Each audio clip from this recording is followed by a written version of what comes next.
Hello everyone, how are you doing today? This is Danette's Kitchen, just coming to you with some food for thought. Are you reading your labels? Do you know where your food is coming from?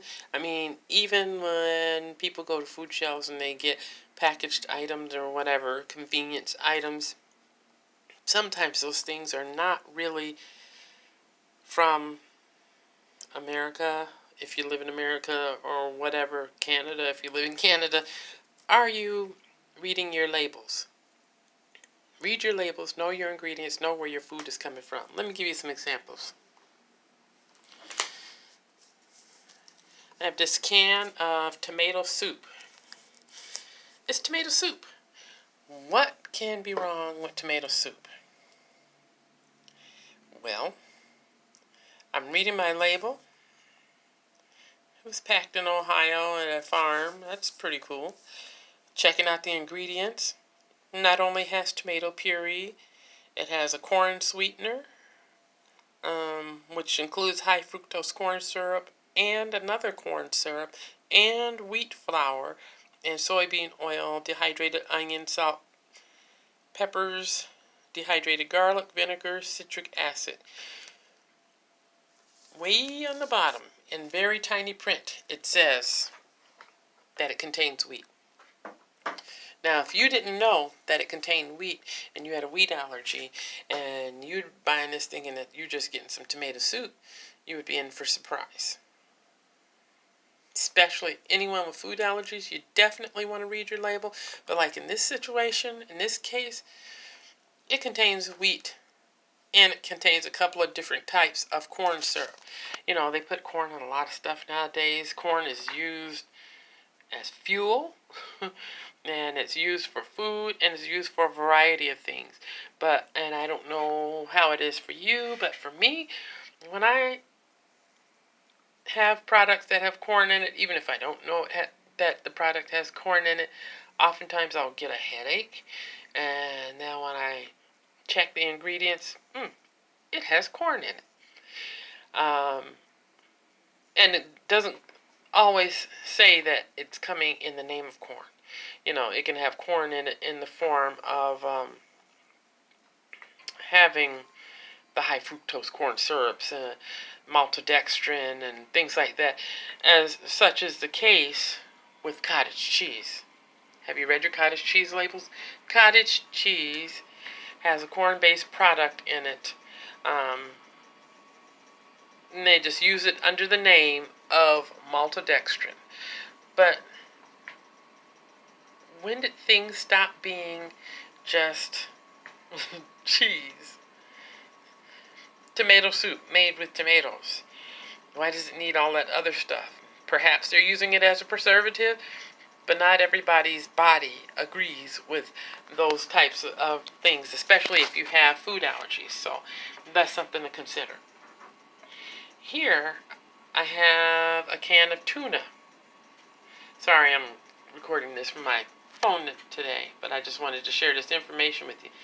And it's tuna. How bad can it be? It says, chunk light tuna in water. I go to the ingredients list, and it's light meat tuna with vegetable broth, water, and soy fiber. If you have a soy allergy, there's soy in this can of tuna. Soy. Why would you need soy fiber?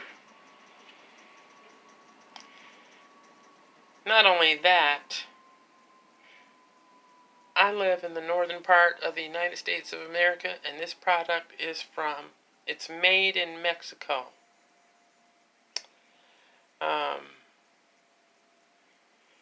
Why can't I get a fish-based product from America?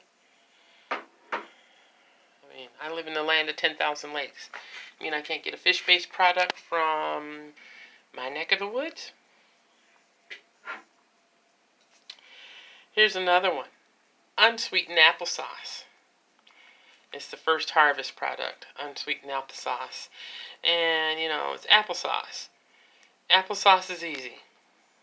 You want to make some applesauce? I can do a video on how to make some applesauce with some apples. Very easy.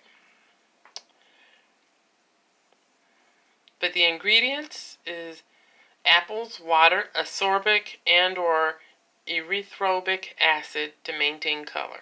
Okay, I get it. They're trying to do some preserving and keep the color right. But it's distributed by a manufacturer in California, and it's a product of China. Again, living in the United States of America, why do I need food imported in from China? Seriously. China. We're talking about the other side of the globe, or the planet. Next, Mother's made sliced potatoes. Sliced potatoes, how bad can it be? Ingredients: potatoes, water, salt, trace of calcium chloride and calcium disodium added to promote firmness and color retention. That makes sense. And it's not a zillion ingredients. But it does have sodium. And even though it says low sodium, 109 milligrams in the can, used as for preserving. If you're going to prepare your potatoes from a package like this, it's best to drain off all the liquid, rinse the potatoes, and then drain that liquid off, and then prepare it so that way you don't have all that sodium in your diet, especially if you are at risk of having high blood pressure or if you already have high blood pressure and on medication. You want to be mindful of that and really take care of your body by draining off that sodium.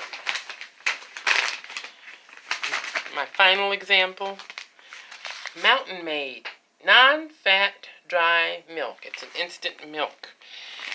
My kids grew up on powdered milk, and I tell you, I read the labels.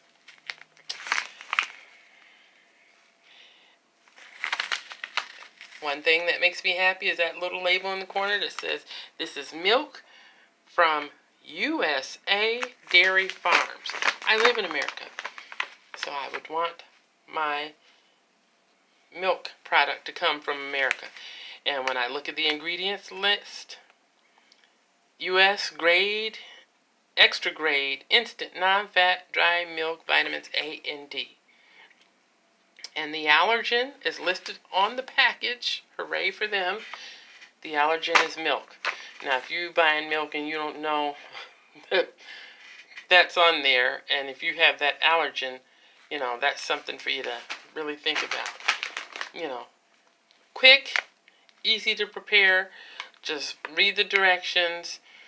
Make sure you're using the water at the proper temperature when you're creating the milk. So you can, and also use a large enough container where you can stir or shake it so that it has the right consistency. It's good for drinking. It's good for using in a bowl of cereal. It's good for using if you're making cornbread or cake or whatever. That's a good product. You know, you are what you eat. This is something to think about today. Where's your food from? Are you reading the labels? Are you really reading the labels? You can always Google and say, hey Google, what's in this tuna product that I have? And Google will tell you. And then you'll know. So that you can be mindful and careful for yourself and for those that you love. I'll talk to you again soon.